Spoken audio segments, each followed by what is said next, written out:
Final zompira gw'amashaza ga Tooro habwo mwaka 2023 zitakatandikire omukama oyo nyimba kabambi goro rukido wakana abanduze kutongozaho empaka z'obugari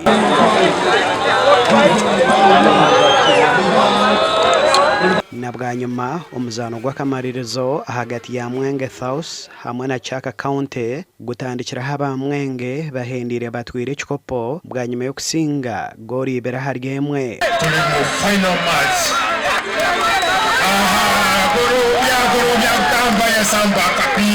gore zishikize Mwenge habusinguzi zona ziteverwa mu kicweka cyo kubanza zero kuterwa wa Fora Solomon kandi ya Kyaka teverwa Felix Atwisa mu kicweka cya kabiri Kyaka lecho tanti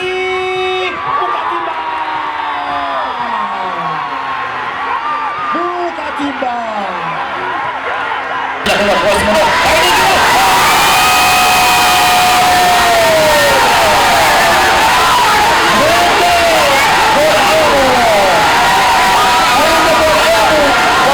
abasingire Empaka bona ezo mpira gw'ebigere hamwe n'ezegari bahirwe biconco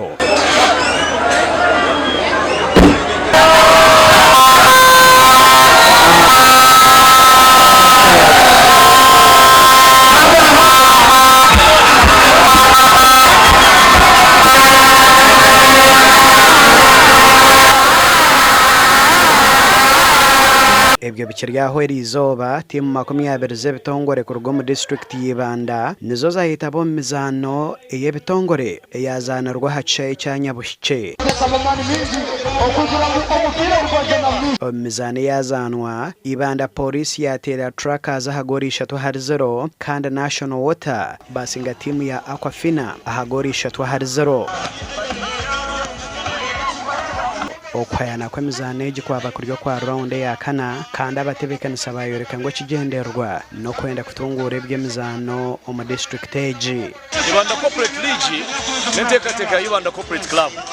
eruho kubasa kushuganisa ebitongore byonna ebirikorera mu kyanga ek'Ibanda n'ebicweka ebitotorwire kampani zitari zimwe na zimwe ezikwisobereza mu kyanga eki kandi obwo turi kuteera hururu eya corporate networking okumanyana